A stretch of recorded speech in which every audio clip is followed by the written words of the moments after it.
So I had a thought that I put on Twitter. Would it be crazy to take a year off to basically deal with the backlog? Because as the years have gone on, I've been subscribed to PlayStation Plus for a while now, and between the extra games and the essential games, I've accumulated a backlog just off of PlayStation Plus that is pretty much rivaling or even eclipsing the backlog of games that I've bought and just kind of left there. I still haven't played Red Dead Redemption 2, even though I got it pretty much at launch because it was a gift from friends. So I've just been looking at this year and looking at all of these amazing games that keep coming out. And I'm just kind of like shying away from them because I'm just like, bro, I still haven't played games from like 3, 4 years ago. Like, this is crazy. So I was thinking to myself, maybe I should just take a year off. I just take 2024, basically no new games, I guess, or to minimize the amount of new games. And I don't know what it is like lately with PlayStation Plus, for example, but I just keep getting games that were just kind of always on my radar. But I think ever since last year, I've tried to minimize the amount of games that I buy, knowing that I'm not going to be able to play them for a while. And so I guess I've been kind of like on this I don't, on this path, yeah, let's call it a path for a while now. Where I'm thinking to myself, wait, we need to reevaluate the way that we make these game purchases. So, what do you guys think? Would it be crazy to take a year off to basically just deal with the backlog? Because I'm gonna show you actually. I connected my computer to remote play over here, so we could take a look at the PS5. I'm gonna be using the mouse and keyboard, which honestly I don't know how far that is gonna get me, but okay, let's just go for it. So I think we should still have everything good over here. Oh, that is a little bit big there, but you know what? We're just gonna leave the settings as they are. So over here, this is my backlog, basically. I'm not sure what will count as going back. Okay, so there we go. There's the backlog. Okay.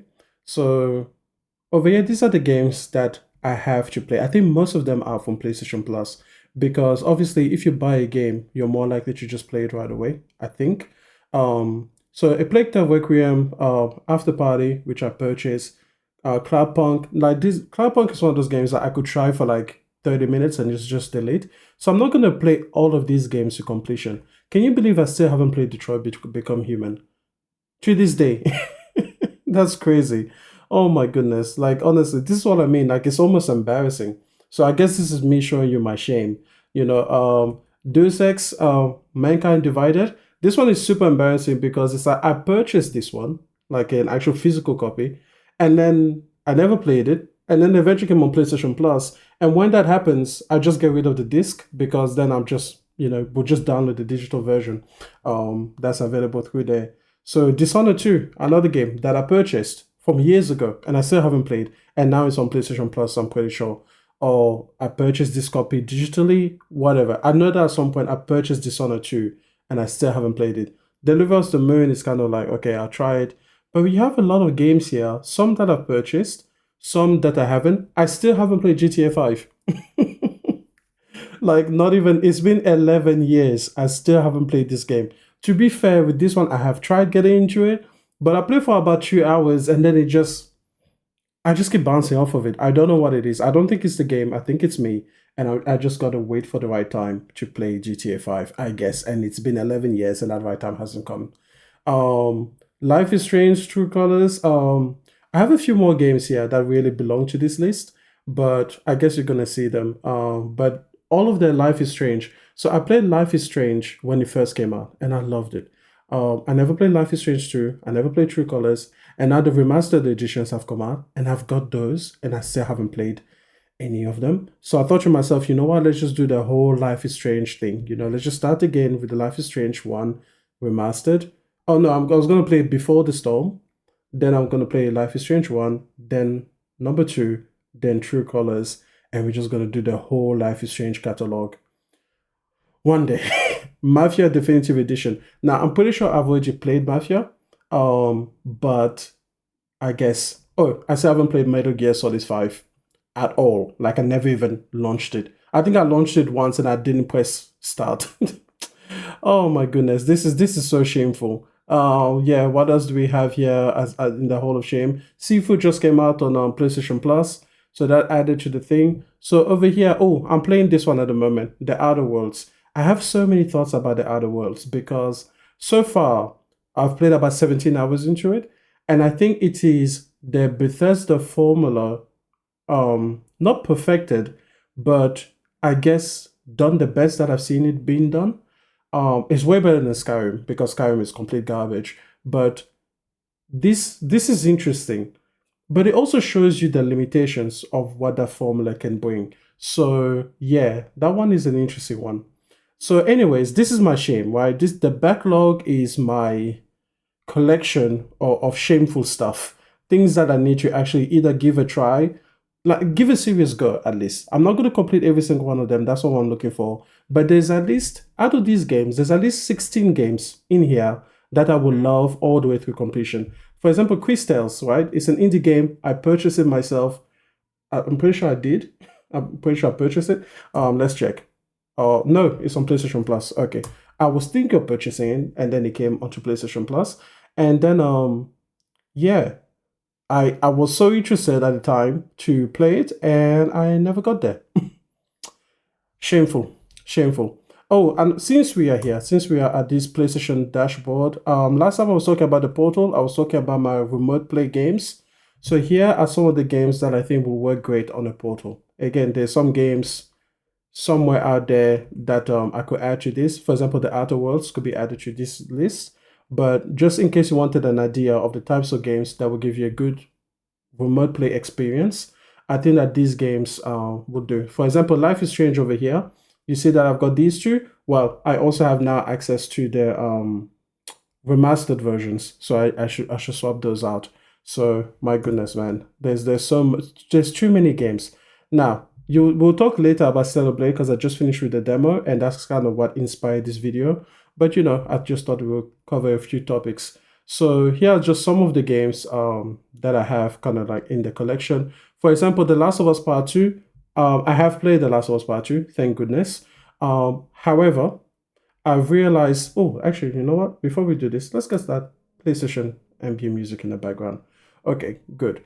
Now, I have played The Last of Us Part 2, and I played it to completion. However, they just came out with the remastered version or whatever it was. And so I still haven't gone and played any of the, what was it called? No Return. And in fact, I think I have the words blocked. So that might be me on Twitter. But I feel like there's not a lot of people talking about the No Return mode.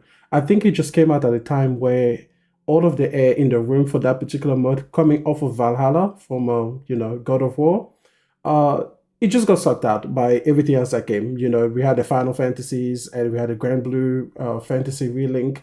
We had, what else do we have? We had so many games now that just came out. Dragon's Dogma just came out, even though that's not an exclusive. But we've had so many games that this one just came out, the remastered version, and I feel like it's something that people are going to circle around back to. So that will definitely be the truth for me. I will circle back to it. And The Last of Us Part 2, for me personally, is by far the most emotionally challenged game I've ever played. Like, it's not even close. Like, The Last of Us Part 1 is nothing compared to The Last of Us Part 2. And that one was already, pulling at the heartstrings. But The Last of Us Part 2, man, it is intense. It is a charged experience. It's something that physically kind of like drains my stamina. So it's not a game that I would like to replay like every year or something. It will be like every 2 or 3 years maybe. So just kind of like steeling myself against the emotions that they will have to draw for me, because I know that even if I just want to play No Return, I'll be so tempted to go back in and experiment and experience the story again. Obviously with the PlayStation 5 improvements, so that explains that one. But okay, guys, tell me, what do you think about taking a year off to just knock out? Maybe, I mean, we are almost mid-year, basically, like April may as well be June, right? So what could you do? What could I do? Maybe 10 or 15 games in more completed in a year, which means that maybe, let's be generous and say that I tried 10 more games and they're not for me. So I could maybe reduce that backlog by 25 games. That would be a pretty solid year, right? Now that would be pretty good, kind of reduce my pile of shame. Oh man, I feel so exposed. I feel so vulnerable having showed all of these games, which are amazing games, which I haven't played. Oh, and by the way, these all of these folders or game libraries, they need to all be updated. But yeah, it's a cool feature that we have there. Let's see, how far back can I go? Okay. Oh, look, Taken 8. I'm not a fighter, by the way. So XCOM 2, I've played XCOM 2, but I played it on the PC. So please do not go and check my trophy list because I didn't play it on the PlayStation. I played this one on PC because at the time I think it was only available on PC or whatever the reason was. But yeah, I played on PC, but I have the PlayStation 5 version or PlayStation 4 version, I should say. And as you can see, it is a game I purchased myself and I still haven't played it.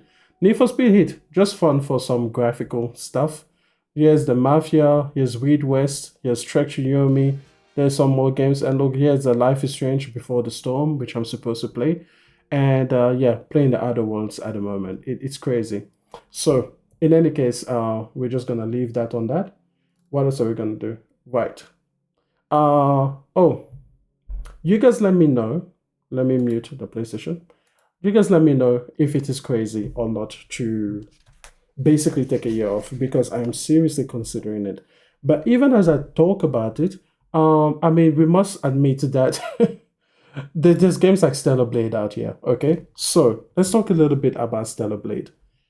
I just finished the demo. I think I finished it about half an hour ago, and it goes. I think it took me about an hour to 90 minutes, maybe a little bit more. But my dashboard says an hour, so I guess let me just say it took up to 2 hours. Um, and I think it was a wonderful demo. I think that what it was just big enough to give you a good sense of what the game is like. And I think it was so necessary because it was so hard to tell how the combat was going to feel from the trailers. Now that we've had the opportunity to play it, I am really looking forward to this game, man. I mean, the presentation was always majestic, right? Not just in the main character, very aesthetically pleasing, but also in the environments and the set pieces that we got to see from the trailers. You know, I have to say that this world looks like it will be a treat to actually partake in. I've always compared Stellar Blade to Nier Automata, or ugh, whatever. I've always compared the two. So I call it Stellar Nier. But the one thing that made me bounce off of Nier was the fact that the world was just pure ugly. It was just putridly ugly. I mean, it's a boring world. Man, I cannot stand the world of Nier Automata. I just can't. Oh, actually, I can't stand any Nier worlds because I also tried Nier Replicant version 1 point blah blah blah. And similarly, I just couldn't do it.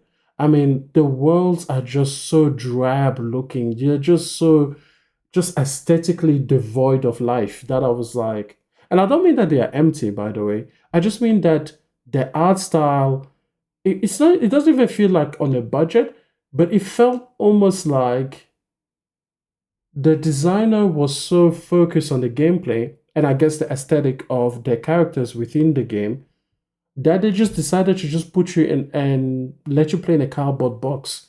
Like if a game took place inside of a cardboard box that had nothing else in it except from other shades of cardboard, I feel like that would be the world of Nier Automata, and I just hated it. It just wasn't for me. I know some people have tried to say that it is interesting, but it's not.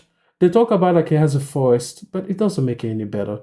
And anyways, this world in Stellar Blade is far more inviting to my eye. Of course, during the demo, you only see really two environments. You see the beginning beach landing, which is where you begin, and then you see kind of like a ruined city. And that ruined city has an aesthetic that is very similar to The Last of Us in terms of like photorealism instead of like a grounded art style. So it's not stylistic. It's not something that just has things just full of vibrant color for no reason. Yeah, you take away some of the sci-fi elements that are present in this game, and you could almost believe that it is an environment that was crafted for The Last of Us or something like that. Post-apocalyptic, of course, so it kind of has that similar thing. It is not tuned up to the degree of The Last of Us, but it definitely kind of like slides within, I guess, that photorealistic, grounded, muted colors at least for this particular part of the demo that we were playing in. At the end, they have a sort of a reel that shows you a little bit more of the world and a little bit more of the spaces that you're going to see. But the point of this demo was to really show you the gameplay. And I've got to tell you, the presentation of this game is pretty much a 9 or a 10 out of 10. The gameplay is right up there too. I am so happy about this because it was always one of the things. It's like, is this basically just going to be, something that looks flashy without being deep? And thankfully, it's not the case. So what I've got here for you is I've got a screen capture of some gameplay. Now, before I put it up on screen, I know some people are going to mind spoilers. This is in a virtual training environment. It's not the actual world. So you're not going to see any spoilers. There will be a second video where you are going to see, I guess, the final boss of the demo section for a little bit. There won't be any context as to how to get there, but if you're sensitive about spoilers, there it is. One more thing, you're going to see, I think, 2 enemy types in this particular virtual training thing. Like, honestly, that's the thing. So there's your spoiler warning as you would have it. So let's switch over here. And is this going to be fine? I'm just checking the framing. Yes, it is. Let's go and play it. Right. So let me just reduce the volume over here just so that you can hear me. So what I love about this virtual training environment is, first of all, you've got these commands over here.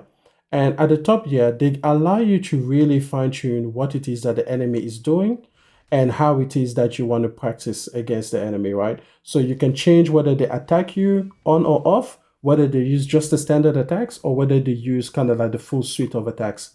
Then what I love is this command bar here, this input bar, because it shows you exactly what it is that you're doing and how the game is interpreting your commands. So for example, if you're trying to string a combo together, it will actually show you, basically how it understood that combo that you're trying to do so that you can kind of get a sense of the timing, okay? And then over here, you have your, basically, I guess your life meters, your shield meter, and then over here, this is your special attack meter over here. So you have the beta, BE, HP, and then you have your shield at the bottom there. And then if I move this guy, I think, oh, what do I need to do over here? I think I can just turn that off. Good. So now that I've turned myself off, you can see over here your beta commands, and those are kind of some of the things that you'll be doing. So over here, I was just trying to practice my parry. And I love the fact that it tells you when you've reached a perfect parry versus a guard, right? So it's really great at like actually fine-tuning yourself and the things that you will be doing. So you see over here some of the special moves. I mean, this game is gorgeous. I love this virtual training environment. Now, a little bit later on, let me just fast forward a little bit. We are going to see that, sorry, this is a bit jarring. I just wanted to get you the skill tree. So this is the skill tree. And the great thing about that virtual training environment is that you are able to practice all of the skills as if all of them were unlocked. So you can really get a sense of where where your skill points are going to be spent and which branch of skills you want to kind of like reach quicker than others. And I really, really love that. So again, just gonna be a little bit giant, but I'm just gonna move forward over here. And you're going to see me practice different skills. So this is the second enemy type, and I'm pretty sure this is the last one that you get to see for my particular demo that I did over here. So now I absolutely love this game. As you can see over here, I was trying to get a timing of this perfect dodge, and I just wasn't getting it. Oh, a little Easter egg, I guess. She has the Atreus like double jump to this, sorry, dodge to the side where they spin around. I'm not sure if you'll see it again, but if you caught that before, that's cool. I kind of like the fact that that was in there for some reason. It just reminds me of Ragnarok. So, hey, look at that. I managed a perfect dodge once. So, I'm only terrible at this. Okay. So, what does I want to do? I wanted to kind of move forward. And I think we're going to go back into the skill tree. Yeah. And, oh, look, a special move. Let's appreciate that one. Let's just... So every time that you parry perfectly, you get to like break their guard, basically. And then you get to do a special move that costs a lot of, points for them. So that's always fun. They have a bunch of different ones, which is good to see. So, all right, moving forward, love this training environment, by the way. Um, okay, now I think I'm just going to try. By the way, look how quick it is to get in and out of that training environment. So over here, I'm going to press at some point that I want to go and try a training. And you click on that, and just as quickly as this, you are actually brought into a training environment. So it's actually really, really cool to be able to learn kind of your skills on the spot. You can play the game, you get your rest area, you unlock a skill, and then you can spend 5 or 10 minutes kind of practicing and getting used to how that changes your combat arsenal and how that changes things. And it's great because once you go out into the world, you can just learn these things, right? So you can just apply these things. And I just love the fact that this exists. Okay, now the last thing I want to touch on is how deep the combat system is. So over here, you're going to see that you have your light attacks as square and you have your heavy attacks as triangle. But there are some preset combos that you can create. And when I was playing at the beginning of let me pull myself back on. Uh, when I was playing at the beginning of the demo, it felt very button mashy because I didn't know the combinations. And I was thinking to myself, okay, there's clearly moments where I do one move versus another. But of course, you don't know what those moves are. So I love the fact that this is where this is detailed. It's very like God of War Ragnarok because it's a similar thing where you have L1 and, sorry, in God of War Ragnarok, you have R1 and R2. And then if you go into the skills though, and you see the moves, you can see a little video preview of what that move looks like and everything like that. So you can definitely see some, I guess, PlayStation design tendencies. I'm not saying that PlayStation, that they copied off a PlayStation game or PlayStation is the ones that got them to put this in here, but it's great to see that the kind of like aesthetic feel of the skill trees are similar and everything like that. So again, I love the fact that these combos are actually outlined to you, and you can see over here that we're going to basically try this particular skill, which is going to take me a while to try and understand. But I think one thing that I wanted to show you here is that this combat system is deep. Like it's not something that is surface level. I compared it to Nier for the longest time because when it comes to the story wise, the narrative seems to be very much like Nier. Um, and when it comes to the aesthetic of it, it is again extremely similar to Nier. But when it comes to combat, I now understand why people kind of find that Sekiro vibe. From what I understand, with Sekiro and those types of games, parrying is a huge part of your arsenal. And in fact, it is better for you to kind of master the art of parrying than it is necessarily to master like these particular weapon combos because the enemies are not easily staggered by your attacks. So when they initiate an attack or when they initiate a move, you should be ready to counter that. And so, yeah, I just really love the fact that this has a different feel. So I think eventually I get in a training module, and over here, you see over here that it shows me kind of like what it is that I'm doing. And at the beginning, I kind of misunderstood these commands, so it wasn't particularly good. But let's see one that I actually get right. So let's see. So over here, the attacks are off, so I can just focus on actually doing the move. So over there, you can see I got 3/4 of the way there, and I think the next one I kind of start to understand like, okay, this is the timing of the thing. And there you go. So there it is. It's like, yeah, we did it. Okay, so that is the training module. Now, I'm going to show you the next video, and like I said, it is the final boss of the demo. And this is kind of your introduction. I wanted to start at the cinematic because it shows you the visual presentation and sort of the attention to detail that they put in. Not even just in the environment, but also in the animation. I think the animation in this game is truly fantastic and it makes it a joy to behold.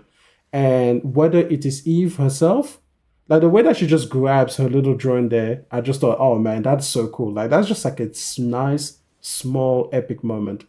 Right. So over here, this is obviously a boss character. And you see, I think at the beginning I actually did really well Then I kind of got over encumbered with like mentally trying to keep track of all of his moves. So yeah, the beginning is kind of decent, but it kind of falls apart. I didn't die, so I was kind of proud of that. But I definitely could have played it better if I went again. So that is that. Now, we're not going to see any more of this. That's fine. That was all the spoilers that you get for the game. So, Stellar Blade looks amazing, man. Listen, this thing is a day photo mode. I am not playing this game until the photo mode is put in it. Like, bro, I need a photo mode. This game is so gorgeous. It's so beautiful. The animations, the art style, the combat is so surprisingly deep. I cannot express how satisfied, how what is it? Not even just satisfied, but how excited I am to actually just play this game because it plays wonderfully. Um, it has still this kind of I wish I knew the technical term, but I feel like in God of War, you can pretty much cancel out of an animation anytime you dodge. Like I love how instantaneous Kratos reacts. Whereas which game was I playing? Oh God, which game was I playing recently? It just happened. But it was a game where as soon as you put an input command, you were pretty much animation locked. Like when you put an input, you were locked to that. You couldn't just press circle at any one time and then just cancel out of that and do a dodge animation. So you had to be extremely careful about how you put your inputs versus what the adversary was doing. And personally, I don't like that. I don't like the fact that you are locking me in to this, you're making me commit to this particular command. I want to be able to cancel out of it anytime that I want, like God of War allows me to do. So I really enjoy combat systems like God of War, where I can pretty much cancel out anytime. I haven't fully tested it. However, I feel like Stellar Blade is somewhere in between. It isn't as instantaneous as God of War, but it isn't as, I guess, lagging or punishing or committed to your input list as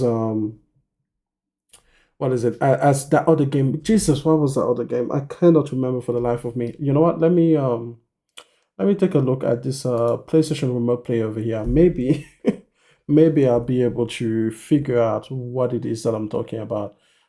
It's not the Outer Worlds. Jesus Christ. You know, maybe if I go to my trophy list. So give me 1 second, guys, and then I will be able to. Oh, Scarlet Nexus. I was playing. Did I finish Scarlet Nexus? Yes, I did. Okay, cool. Yes. So in Scarlet Nexus, when you kind of like do a command and you put it in there, it basically will lock you. And I really did not enjoy that. Actually, it was really, really annoying. So this is again somewhere in between. You require to be a little bit more deliberate with your command inputs than God of War kind of like allows you to do. But you also are not fully locked into every single command that you might have put in before the enemy did their big attack. So that's also really, really good to see. Okay, so what else is there to say about Cellblade? Like I said, I need a follow mode for this game. I need it to be there when I'm playing. If I need to wait 3 months before this follow mode comes, I don't mind. If I need to wait a year, I don't mind. But I'm not buying this game until it has a photo mode in it because it is just too gorgeous for me to not, to not have that. And I'm not just talking about the main character, but also just the environmental detail, the enemy design. Oh, it's a refreshing game. It's really, really good. And finally, I just wanted to talk about sort of the deluge of games that we've received in the first 4 months of the year. I feel like this has been an amazing start of the year. As you can see from sort of like if you check my trophies or whatever, you're going to see that I don't have a lot of new games that came out this year because I still am thinking about playing Baldur's Gate 3, which should have been on my backlog compilation because I also have Baldur's Gate 3. So the point, oh, and I still haven't finished Hogwarts Legacy. I really think the more I think about it, the more I think I am going to maybe I'll buy two new games this year, Stellar Blade being one of them if it gets a follow mode this year.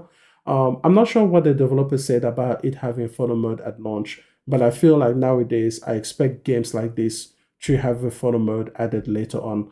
But celebrate this year if it gets that photo mode. And then maybe one more game, maybe a PlayStation Studios will surprise us. Obviously, there's Helldivers 2 that came out. I'm still having my little one-man protest of it because I still think that it is ridiculous that PlayStation gamers have to pay more money for the game. But I feel like that might be the second game that I get this year. But in all honesty, between all of the games in my backlog, I just do not feel compelled to necessarily, buy one more game. I mean, for what? Like, what does it do me as a gamer to have all of these games in my library and not play them? It feels a bit like me as a reader when I have all these books in my possession that I'm not reading, I just feel like it is one of the things that I can do to get more satisfaction out of the things that I already have. And as you guys could see, I already have some fantastic games to play, so man, I this is going to sound like a betrayal to most people, but I kind of hope that the rest of 2024 is kind of light. I kind of hope it's light because I have everything that I need. I just actually no. You know what? No. I hope it's stacked. Why? Because I can just choose to buy the games later. Okay? Perfect. It would just give me more of a runway. I feel like there's a backlog and it should be like a runway where you know that you are eventually going to get to these games, but you haven't purchased them yet. But you just add them to your wish list or you just note them down on paper. And then suddenly you just have like this massive catalog of games that will be played in the future. Yeah, actually, I hope that this year is stacked. I hope that everybody comes through and gives us amazing games left and right. And then suddenly my runway is going to look more oppressive than my backlog. Like, do you guys ever feel overwhelmed by all the things that you want to do? It's crazy. It's crazy. Listen, I have so thoroughly enjoyed my PS5. I know that there are so many people in the community that feel otherwise, and I understand it. Especially from first party, they feel like the first party studios have not created enough games, released enough games, especially games that they feel take unique advantage of what the PlayStation 5 can do uniquely as a platform without having to carry the burden of the PlayStation 4. I fully understand that sentiment and I sympathize with it. However, I have enjoyed the hell out of the PlayStation 5. I love the UI. I know that that's another point of contention. There are certain things that about the PlayStation 5 UI that drive me crazy, especially when those things were fixed or were just better on the PlayStation 4. So I get that. But between the speed, like, oh my goodness, it's such a joy to be able to die in a game and then instantly get back to where you were. Like, just within 3 seconds, you're back in the action. That is just wow, it's such a quality of life. It's just such an underrated like moment. Between game help, which yes, isn't perfectly used by every single game, but games that do have game help, oh my goodness, it's so convenient. I love that feature. What else do we have on PlayStation 5? Between the DualSense, right? Oh my goodness, right? What a game changer the DualSense has been. Between just the look of the console, I love the look of the original console. When I saw it revealed, I thought it was the best thing ever. Now, I hate the Slim. I hate it. I hate the fact that there's four panels now. I hate the way that looks. Can't stand it. But the original, that's close to my heart. I love that design. It's my favorite PlayStation 5 console design after the PlayStation. I think the PlayStation 2. I think it goes for me. PlayStation 5 is at the top, then PlayStation 4, then PlayStation 2, then PlayStation 3, then PlayStation 1. And the only reason that PlayStation 1 is at the bottom for me is because that's the one PlayStation I didn't have. I had every other PlayStation after the PlayStation 1, but the PlayStation 2 and up is when I kind of got my own consoles. So yeah, that is oof. That is that. So, anyways, the PlayStation 5 for me this generation has delivered. Like it really, really has. I have played more on the PlayStation 5, I think by now, than I've played definitely on the PlayStation 3. I think, yeah, even though I had the PlayStation 3 for a good portion. Actually, no, that might not be true because I played a lot on the PlayStation 3. It's just that I played one game, which was Bad Company 2. Like, it's just, I put up like nearly 1,000 hours in there. So I always think to myself that I didn't play that much, but that's because the amount of games I played wasn't that high. But the amount of time I put into Battlefield, nah, that was high. So, anyways. I feel like the PlayStation 5 for me, it's just been boy, I love it. I love it, boy. I have so enjoyed the games and the games that have come out, even when they are cross generational games, whether that's Forbidden West, which I've got over 200 hours in, whether that's Ragnarok, which I've got I think 100 plus hours in there, definitely. Or whether it was experiencing The Last of Us Part 2 for the first time on the PlayStation 5. So I had some of those advantages, even though now it's going to be even better with the remastered version, or just like the amazing games that have come from third party, like Scarlet Nexus, which I'm playing at the moment on the PlayStation 5 version. I don't know how it looks on the PlayStation 4, but I know it just runs really, really well on the 5. That SSD is really like the quickness, it's wonderful, man. And then you have like showpiece games like Rift Apart, Astro's Playroom, Marvel Spider-Man 2. Bro, I've really enjoyed this generation. Again, I'm not trying to change anybody's mind if you feel like it has been, a bit of a letdown for you or a colossal disaster. You're perfectly justified in your feelings. And that's absolutely fine. But man, I've really enjoyed this console. Like for me, it's like if I look at it from an objective perspective, I think I'll probably end up at a 7 or an 8. But if I look at it from an experiential perspective, like how it has felt to play on this console, it's definitely a 9 or a 10. Like it's just been great. And even going backwards and experiencing some of the games that I missed out on the PS4, it's cool to see that a lot of them play better on the PS5. Of course, if you want to bring in Xbox, they have their backwards compatibility program. They have the FPS boost. They have quick resume, which I will always say quick resume is a fucking cool feature, and I really wish the PlayStation 5 could get it. I really hope that the PlayStation 6 has it, because I just think it's great. Like imagine if you're playing a multiplayer game, but then you also have a or even if you're just bouncing around between a very kind of like heavy involvement, whether that's a Dragon's Dogma 2, whether it's a Last of Us Part 2, whether it's a Baldur's Gate 3, whether it's a Hogwarts Legacy, just a game where you get to be heavily involved. And then at the background you have like a card game or like a Rogue Legacy or a Slay the Spire, just like a really light-hearted game where suddenly your level of involvement can go from like extremely really high to like super low key. Like I really love that. And then it works so well with the Portal as well because you could be playing like your serious game on your big boy TV, and then you could play like your light-hearted game in bed on your Portal, and then you would have just done a quick resume move. So I think that quick resume from the Xbox camp is definitely the one feature that I most want PlayStation to copy. I still can't believe that we don't have it. They should have definitely implemented it by now.